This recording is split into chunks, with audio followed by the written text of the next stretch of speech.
Welcome to शुभमी classes दोस्तों। और देखिए आज का वीडियो आपका PQRS के ऊपर रहेगा, यानी कि सेंटेंस अरेंजमेंट इंग्लिश का ये एक टॉपिक है। ओके, तो जिनका भी आर्मी क्लर्क का एग्ज़ाम है, एयरफोर्स XY ग्रुप का एग्ज़ाम है, या फिर वो एग्ज़ाम जिसके अंदर इंग्लिश आती है, ये वीडियो उन सभी के लिए बहुत ज़्यादा ज़रूरी है, क्योंकि इस वीडियो से आपके जो है 4 नंबर तक पक्के हो सकते हैं, है ना। 4 नंबर के क्वेश्चन पूछे जाते हैं। और देखिएगा जिनका भी आर्मी GD का एग्ज़ाम है वो इस वीडियो को ना देखें, क्योंकि उसमें इंग्लिश नहीं आती है और उसमें ये टॉपिक भी नहीं पूछा जाएगा। तो ये वीडियो सिर्फ army clerk, air force XY group और जितने भी कम्पिटिटिव एग्ज़ाम हैं जिसके अंदर इंग्लिश आती है, सिर्फ उनके लिए है। तो चलिए अपना वीडियो स्टार्ट करते हैं। तो देखिएगा सबसे पहले मैं बात करूँगा आपकी कि इन क्वेश्चंस को करने के लिए आपको क्या होना चाहिए, क्या आपको नॉलेज होनी चाहिए। तो सबसे पहले आपके पास अंडरस्टैंडिंग होनी चाहिए इंग्लिश की। यदि आपके पास इंग्लिश की अंडरस्टैंडिंग है तो आपको कोई ट्रिक की ज़रूरत भी नहीं पड़ेगी, आप इजीली क्वेश्चन को पढ़ के आराम से सॉल्व कर सकते हो, है ना। क्योंकि क्वेश्चन आपके पास कैसे होते हैं, क्वेश्चन आपके पास रैंडम होते हैं, ऊपर नीचे आपके साथ सेंटेंस बने होते हैं, उनको आपको बिल्कुल ठीक मीनिंगफुल वे में अरेंज करना होता है, ठीक है। तो यदि आपके पास अंडरस्टैंडिंग है तो आपको किसी भी ट्रिक की ज़रूरत नहीं है, फिर तो आपको ये वीडियो देखने की भी ज़रूरत नहीं है। अगर आपके पास अंडरस्टैंडिंग अच्छी है आप ऐसे ही क्वेश्चन को सॉल्व कर सकते हैं, ठीक है। तो देखिए जो मोस्टली इंग्लिश मीडियम वाले स्टूडेंट होते हैं उनकी अंडरस्टैंडिंग जो है 50, 60, 70% तक अच्छी होती है, ठीक है। तो उनको थोड़ी सी मेहनत करने की ज़रूरत होती है और वो इंग्लिश में अच्छा स्कोर कर लेते हैं। तो देखिएगा बात करते हैं पॉइंट नंबर 2 की, कि कुछ ऐसे शब्द जिनसे जनरली सेंटेंस ख़त्म नहीं होते हैं। आपको ध्यान रखना है, जैसे कि द, किसी भी कोई भी सेंटेंस आपने देखा होगा द से ख़त्म नहीं होता है। द, एम, मोर या फिर comma, our, most, and, a, have, ये सब आपके सामने वर्ड दे रखे हैं, ठीक है। जनरली सेंटेंस इनसे ख़त्म नहीं होते हैं, परंतु प्रश्नवाचक या किसी स्पेशल केस में ये यूज़ हो सकते हैं। यदि कोई प्रश्नवाचक सेंटेंस आ गया तो उसमें हम लास्ट में is, am, are, has, have ये सब यूज़ कर सकते हैं, या फिर किसी स्पेशल केस में हम जो है ये सभी के सभी वर्ड सेंटेंस के लास्ट में यूज़ कर सकते हैं। बट अगर कोई सेंटेंस जनरली है उसमें हम ये यूज़ नहीं करेंगे, ठीक है। आगे मैं आपको क्वेश्चन कराऊंगा, उसमें आप देखेंगे कैसे आप आसानी से इनको कर सकते हैं। कुछ ऐसे शब्द हैं जिनसे वाक्य शुरू नहीं होता। तो देखिए यहाँ पे मैंने वो शब्द नहीं लिखे हैं, वो नेक्स्ट वीडियो में जब मैं सेकंड पार्ट बनाऊंगा तब मैं आपको बताऊंगा, क्योंकि इसके अंदर आपका सिर्फ इन 2 का काम है, फर्स्ट और सेकंड पॉइंट का। ओके, जो हमारा थर्ड और फोर्थ पॉइंट है वो मैं नेक्स्ट वीडियो में कराऊंगा, क्योंकि आज की जो हमारी क्लास है पार्ट 1 है और ये बिल्कुल बेसिक रहेगा, ठीक है। यहाँ पे मैंने सिर्फ PQR यानी कि मैंने 3 ही सब्सटेंस लिए हैं, एक मैंने यहाँ पे फिक्स किया हुआ है ताकि आपका पहले बेस क्लियर हो जाए, उसके बाद हम अच्छे लेवल के क्वेश्चन करेंगे। और जो हम क्वेश्चन करने वाले हैं आज वो सभी के सभी SSC के एग्ज़ाम तक में पूछे गए हैं, SSC, MTS और CHSL में, ठीक है। और देखिए फोर्थ पॉइंट है कि ऑप्शन एलिमिनेशन और ऑप्शन रिपीटेड, ये भी हम जो है लास्ट जो सेकंड पार्ट करेंगे उसके अंदर डिस्कस करेंगे हम, ठीक है। तो चलिए अपना वीडियो स्टार्ट करते हैं, देखते हैं हम इसको कैसे आसानी से कर सकते हैं, आप कैसे एग्ज़ाम में अप्रोच लगाएंगे। तो देखिएगा आपके सामने ये सेंटेंस दिया हुआ है। अब जिनकी अंडरस्टैंडिंग अच्छी है वो तो इसको ईजिली क्रैक कर लेंगे, है ना, पढ़ के समझ जाएंगे कि कौन सा वर्ड कहाँ पे आएगा, कौन सी लाइन कहाँ पे आएगी और क्या मीनिंग बन रहा है। जिनकी अंडरस्टैंडिंग वीक है, देखिए थोड़ी बहुत तो आपको अंडरस्टैंडिंग रखनी ही पड़ेगी ना, कि थोड़ा बहुत पढ़ के मोटा मोटा आइडिया लग जाएगी सेंटेंस क्या कह रहा है और कैसे कैसे होगा, ठीक है, कौन सी लाइन कहाँ जाएगी, मोटा मोटा आइडिया लगना चाहिए। बाकी मैं हूँ आपकी हेल्प करने के लिए, आपको कैसे सोल्व करना है। तो यहाँ पर मैंने क्या किया है, एक सब्सटेंस मैंने यहाँ पे फिक्स कर दिया है, ठीक है, पहले ही। और यहाँ पे मैंने ये 3 यहाँ पे लिए हैं, आपको ये सिर्फ 3 ही अरेंज करने हैं। इस वीडियो में हम सिर्फ 3 अरेंज करने वाले ही करेंगे। और ये सभी के सभी क्वेश्चन मैंने SSC से उठाए हैं, SSC वाले बिल्कुल सेम पैटर्न पे। तो देखिएगा सबसे पहली बात आपको क्या देखना है, ऐसे में अगर एक फिक्स है फिर तो आपको एक को ढूंढने की ज़रूरत है नहीं। अब आपके पास हैं 3 में सबसे पहले आपको ये देखना है कि इनमें से कौन सा ऐसा है जो लास्ट में नहीं आ सकता, ठीक है। तो एज़ यूजुअल मैंने आपको बताया था दा और मोर, ये जो है इनसे सेंटेंस जनरली सेंटेंस ख़त्म नहीं होते हैं। तो देखिएगा इसका मतलब आपका जो लास्ट में क्यू वाला ऑप्शन है, ऑप्शन सेकंड जिसमें लास्ट में क्यू आ रहा है, ये आपका आंसर होगा नहीं, क्योंकि द से सेंटेंस ख़त्म नहीं होते हैं, ठीक है। अच्छा मोर से सेंटेंस ख़त्म हो भी सकते हैं, ठीक है, स्पेशल केस में, बट ये जनरली सेंटेंस है, ना प्रश्नवाचक है ना कोई स्पेशल केस है, तो यहाँ पे सेंटेंस मोर से ख़त्म नहीं होगा। मोर के बाद आपको पता है देन लगता है ना, तो आपको देन भी दे रखा है, तो आप यहाँ से भी आइडिया लगा सकते हैं कि कंपैरिजन कर रहा है किसी चीज़ का, तो मोर से भी सेंटेंस ख़त्म नहीं होगा। यानी कि आपका जो आर है लास्ट के ऑप्शन में दोनों में, वो दोनों ऑप्शन आपके कट गए, तो यहाँ से आपका सिर्फ एक ही ऑप्शन बचता है और आप यहाँ से आंसर इसको लगा सकते हैं बिना पढ़े। ठीक है, आप यहाँ से कर सकते हैं, बट याद रखना ये ज़रूरी नहीं है कि आपका हर बार ऐसे ही हो। कभी कभी हो सकता है कि आपका एक ऑप्शन ही एलिमिनेट हो, कभी कभी हो सकता है आपके 2 ऑप्शन एलिमिनेट हो, है ना, कभी कभी हो सकता है आपका एक भी ऑप्शन ऐसे एलिमिनेट ना हो। तो देखिए वहाँ पर तो आपको अंडरस्टैंडिंग डेवलप करनी पड़ेगी, आप उसको अंडरस्टैंडिंग से ही सॉल्व कर सकते हैं। बट जहाँ पर कोई भी ऑप्शन एलिमिनेट नहीं होता, उसके लिए भी एक ट्रिक है ऑप्शन रिपीटेशन की। ऑप्शन रिपीटेशन की वो मैं आपको नेक्स्ट वीडियो में कराऊंगा, जब मैं पूरा आपको बताऊंगा PQRS, यानी कि मैं आपको चारों वाले बताऊंगा, तब आपकी वो ट्रिक काम आएगी। ठीक है, तो उम्मीद करूंगा ये समझ में आया होगा। सेंटेंस मैं पढ़ के आपको इसका मीनिंग नहीं समझाने वाला। ठीक है, बढ़ते हैं नेक्स्ट क्वेश्चन पे। क्वेश्चन नंबर 2 देखिएगा, आपको ये वीडियो पूरा देखना है, आपको थोड़ा आइडिया लग जाएगा कि आपको कैसे करना है। ठीक है, ये वीडियो हमारा बेसिक है, जिनका बेसिक भी क्लियर नहीं है वो यहाँ से बेसिक क्लियर करेंगे। क्वेश्चन नंबर 2 है आपके सामने ये रखा है, चाहे वीडियो पॉज करके आप पहले खुद एलिमिनेट करके देखिएगा, जो मैंने आपको तरीका बताया है, उसके बाद आप इसको इम्प्लीमेंट कर सकते हैं। ठीक है, तो देखिएगा इसमें फिर से लास्ट में द आ रहा है, तो द से जनरली सेंटेंस ख़त्म नहीं होता है, तो ऑप्शन ए जिसमें लास्ट में होगा वो आपका आंसर नहीं होगा। ठीक है, तो ये आपका आंसर नहीं होगा और ये आपका आंसर नहीं होगा, यानी कि आपके 2 ऑप्शन डायरेक्ट कट हो गए, आपका 50% काम यहीं पे ख़त्म हो गया है। अब देखिएगा यहाँ पे ही एश्योर्ड के बाद आपका देम आता है, तो जो कि यहाँ पे दे रखा है। ठीक है, तो यानी कि आपका ऑप्शन बी भी लास्ट में नहीं आएगा, और अनफॉर्चुनेटली यहाँ पर किसी भी ऑप्शन के लास्ट में बी नहीं है। यानी कि आपको यहाँ पे क्या करना है, अब आपको थोड़ी सी अंडरस्टैंडिंग से इस क्वेश्चन को सोल्व करना है। आपको इन दोनों ही ऑप्शन को बस चेक करना है, आपके पास 2 ही ऑप्शन है, इनको तो आप चेक कर सकते हैं, चाहे आप इन दोनों को पूरा पढ़ सकते हैं, उसके बाद आप निष्कर्ष निकाल सकते हैं कि कौन सा आंसर होगा, है ना, मोटा मोटा आपको आइडिया लग जाएगा। तो देखिएगा इसका मैं पहले आंसर पढ़ता हूँ। ऑप्शन 2 इसका बिल्कुल करेक्ट होगा।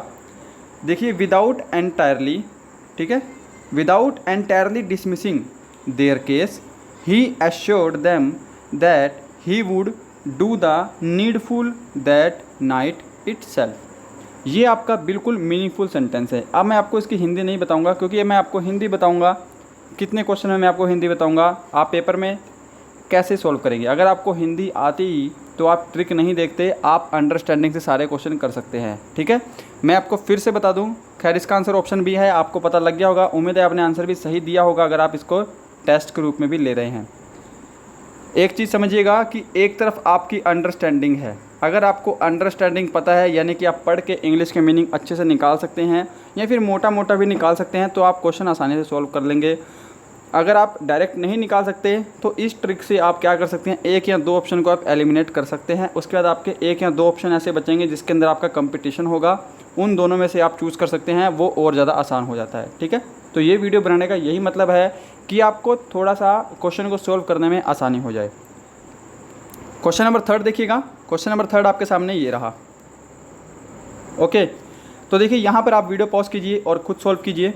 सबसे पहले मोस्ट जो है सेंटेंस के लास्ट में नहीं आएगा, मोस्ट हो गया, मोर हो गया, इनसे जनरली सेंटेंस नहीं ख़त्म होते हैं।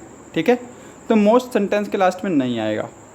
अब देखेंगे आपको क्या करना है। अब आप देख सकते हैं कि वांट लास्ट में आ सकता है, एक्ट भी लास्ट में आ सकता है। आप क्या कीजिए, हल्का सा सेंटेंस पढ़ लीजिए कि पीपल डू नॉट वांट, कि पीपल नहीं चाहते, आगे आपके सामने यानी कि कुछ और कहने की कोशिश कर रहा है वो। यहाँ से आपको आइडिया लग गया ना कि पीपल डू नॉट वांट, कि पीपल नहीं चाहते, यानी कि आगे कुछ और बोलना चाह रहा है। तो आपका सेंटेंस आप मान सकते हैं कि बी से भी आपका सेंटेंस ख़त्म नहीं होगा। तो आपका ऑप्शन ए वाला जो है पहले हमने एलिमिनेट किया है, यानी कि तीसरा और चौथा ऑप्शन गलत हो गया। और ऑप्शन बी भी अगर आपका आंसर नहीं होगा तो आपका आंसर क्या होगा, ऑप्शन ए होगा। ठीक है, आपने ऐसे जज कर लिया। अब इसको एक बार चेक कर लीजिए, क्रॉस चेक, कि one major human frailty is that, कि मेजर ह्यूमन की फ्रेलिटी क्या है, कि most people do not want to think and act, कि मोस्ट पीपल जो है थिंक एंड एक्ट नहीं चाहते। Most people do not want think and act. ठीक है, most people do not want think and act. उम्मीद करूँगा समझ में आया होगा। थोड़ी हिंदी बनाने में मेरे से गड़बड़ हो गई है ना।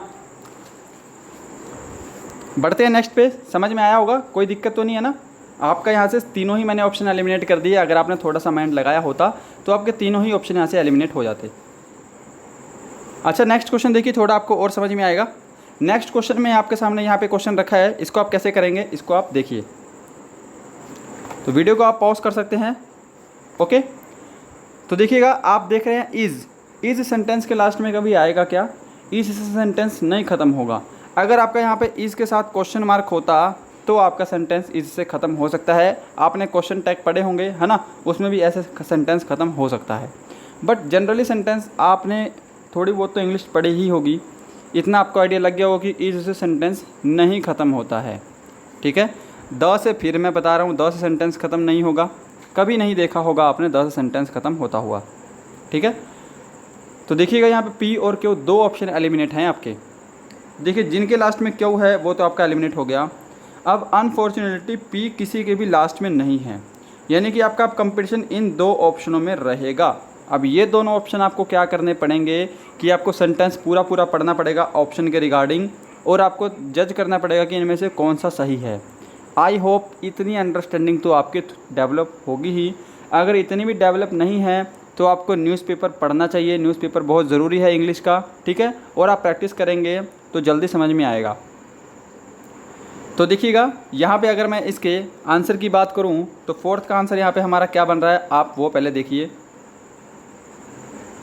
तो यहाँ पर देखिएगा, पहले हम ऑप्शन 3 चेक करते हैं कि the traditional obstacle to the education of girls is the, यहाँ पे द 2 बार पुट हुआ है, इसको थोड़ा देखिएगा है ना। Is the prejudice against the intellectual potential of girls. तो यहाँ पे हमारा बिल्कुल सही है, ऑप्शन सी वाला बिल्कुल मस्त मीनिंग बन रहा है इसका।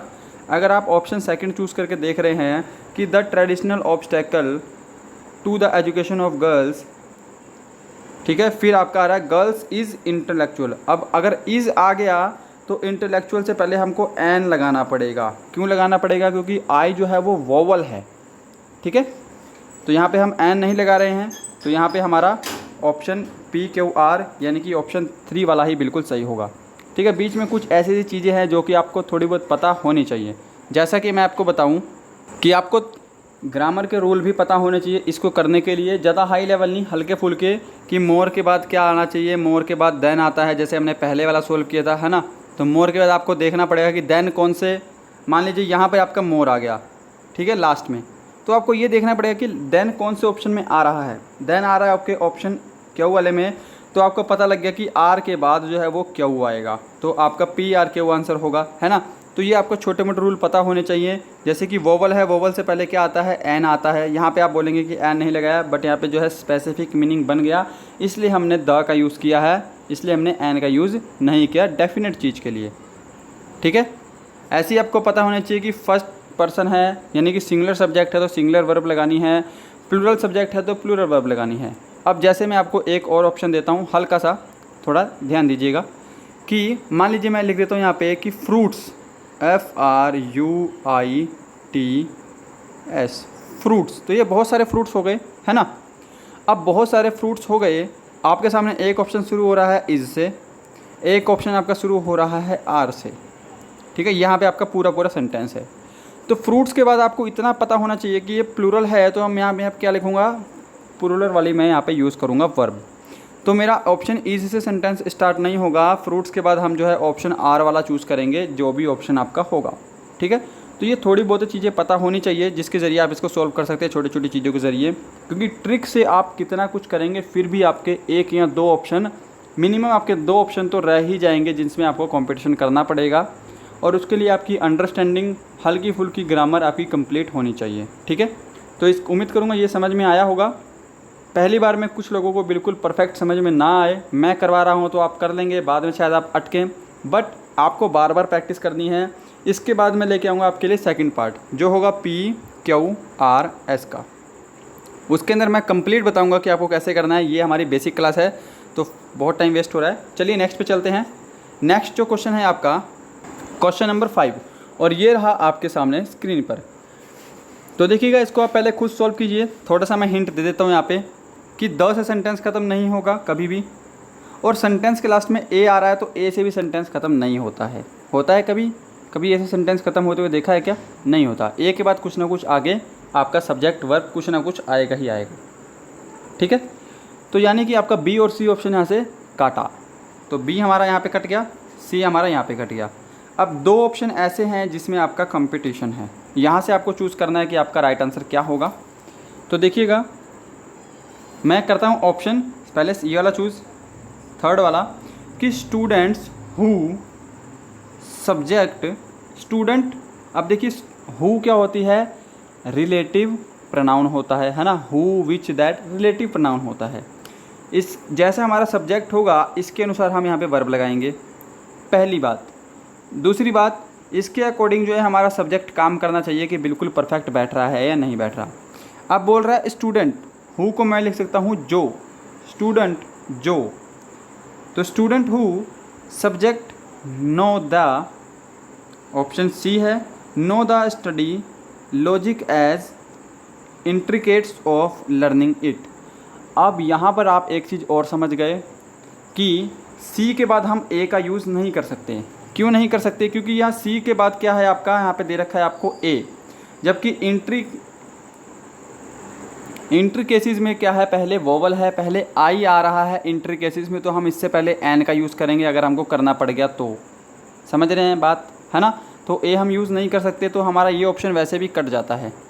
तो ऑप्शन 4 वाला यहाँ पे आपका बचता है बिल्कुल करेक्ट आंसर के रूप में, कि स्टूडेंट हु स्टडी, कि स्टूडेंट जो study, student who study logic as a subject know the intricacies of learning it.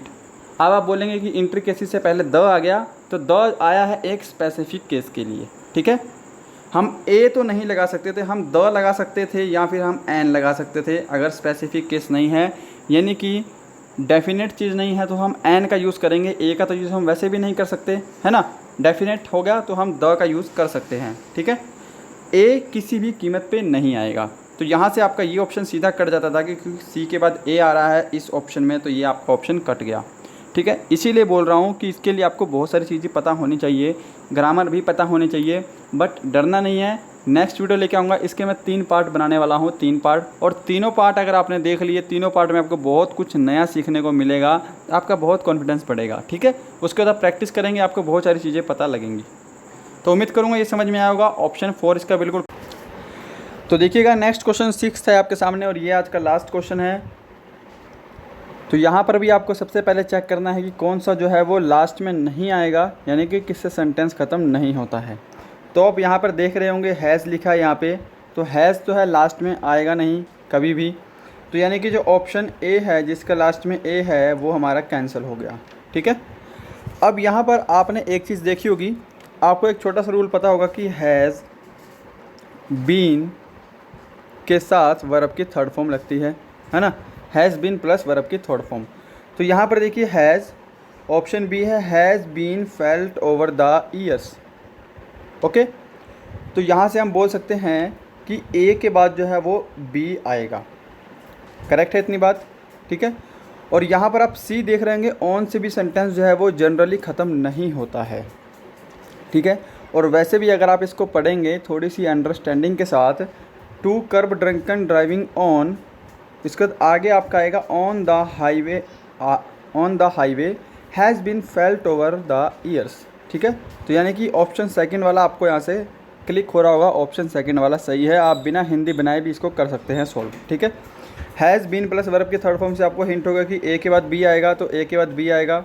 ठीक है, the need to curb driving on. ठीक है, तो यहाँ पर ऑप्शन सेकंड वाला बिल्कुल सही है। उम्मीद करूँगा आपने बिल्कुल सही आंसर दिया होगा। तो मिलते हैं नेक्स्ट वीडियो में नेक्स्ट पार्ट के साथ, जिसके अंदर मैं आपको डिटेल से कराने वाला हूँ PQRS, जिसके अंदर इसमें तो मैंने आपको एक फिक्स दिया था, उसके अंदर कुछ भी फिक्स नहीं होगा। ठीक है, और उसके अंदर आपको नई चीज़ें बताऊँगा कि कौन सा शब्द लास्ट में नहीं आएगा, किससे हमारा सेंटेंस स्टार्ट नहीं होगा, और ऑप्शन एलिमिनेट कैसे करेंगे आप। ठीक है, और ऑप्शन रिपीटेशन से आप कैसे आंसर का पता लगा सकते हैं। ठीक है, ये तीनों चारों चीज़ें हम डिस्कस करेंगे। तब तक के लिए bye bye and thank you.